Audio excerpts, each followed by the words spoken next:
Lesson for the prayer. Maghisgot isa taog Santissima Trinidad. Kailan mong Santissima Trinidad? Or Holy Trinity. Kapag Trinidad, unsay tawag ani? Triangle. Trinity, tulo ka buo. Sulok. Tatsulok no? Trinity. Kung yung Santissima Trinidad, tulo ka persona sa Diyos. Pila ka buok ang Diyos? Sa. Pila ka buok persona ang Diyos? Tulo. Anong tulo nga na siya? Nagpa-dayag ang Diyos, dinhi ka nato sa lain-lain na panahon. Una, kinsaman, ang Diyos samahan. Ang Diyos samahan mo ay nagbuhat sa tanang makita o dili makita. Makikita ka sa hangin? Makikita ka sa laing mga planeta? Oo. Siya ra ang nagbuhat, anak. Unya, ang tawag sa Diyos samahan mo ay magbubuhat. Ang ikaduhang nagpadayag diri sa dua ang Diyos anak. Kinsama na? Kinsay Diyos anak? Say Jesus, very good. Can you give yourselves a round of applause? One. Okay. Si Jesus, mga Diyos na anak. Unsa yung gibuhat sa tuwa? Nagpakamatay sa cross.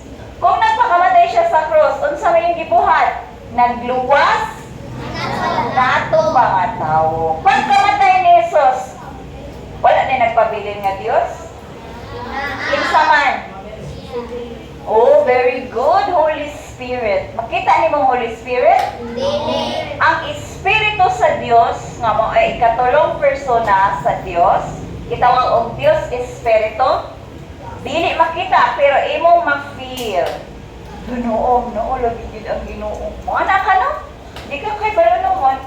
Ay, hapit naman ako kumaligsan, pero wag yun dahil ko angel na. Diba mga anak ka sa akin, no? Kaya nga naman, ang Diyos Espiritu maoy gitawag na magbalantay o maglalamdag. Kung sa man ang maglalamdag, iyakang i-guidance sa imuhang salabutan. Uy, sa'yo ba yan na ay nagbuhat nga, di ka mamuhag ballpen. Murag mga anak ka ba? Kisa'y nagsugo ni mo, ang Diyos Espiritu. So, pinakabok persona sa Diyos? Pila ka buok ang Diyos? Isa. Unsa ang mga persona sa Diyos? Diyos Amahan, Diyos sa Anak, o Diyos Espiritu Santo. Mauna, kita mga Katoliko, mamuros ta, kaya nga naman, gitawag na to ang Diyos sa Amahan, Diyos sa Anak, o Diyos Espiritu Santo. Mahadlok pa ka? Oo, mauna, matulog ka, bisag wa kay kalibutan, laoy, wala kay kalibutan, mata ni mo buntag na no, mangmuros jud ka. Kay imo, gihatag imo ang kagalingon sa Diyos. Unya, mulakaw ka, mangmuros po ka. Mukaon ka, mangmuros po ka, kay sometimes, matukan ka, makuyapan ka, dili, walay makabaw na natukan ka. So, mauna ang Santissima Trinidad. Ang English kay Holy Trinity. Trinidad gali, Trinity. Tulo ka po. So, Holy Trinity. Mauna ang gitawag og Santissima Trinidad. Kita mga Katoliko, manguros ta tungod kay atong gipanawag ang tulo ka persona sa Diyos. Wa mo nang tanang anong tulo man na siya. Nya usara da siya. Kailan mong tubig? Ang tubig yun ang iyang pangano. Nya unsa man iyang chemicals? Oh, water. Pero anaa siya gitawag og chemical na H2O.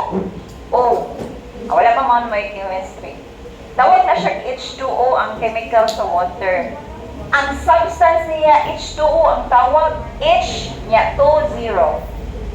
Pero kung ibutang siya sa kayo, unsa man na may tawag sa tubig? Ha? Ibitang ang tubig sa kayo, unsay tawag? Ang tubig, kitang ang sa bukal, unsay tawag sa tubig na nagbukal? Init? Tubig. English kay hot water. Kung ang tubig ibutang sa freezer, unsa na may mahitabo sa tubig? Mahimong ice. Pero kanang tanan, kana imong giinom, unsay tawag? Water mineral. Pero kanang tanan, ikan sa unsa? Tubig. See? Inaana ka, kagdamhanan ang Ginoo, lain-lain siya pero usa ra gyud siya gigikanan. Okay? Nasabot na mo sa Santissima Trinidad?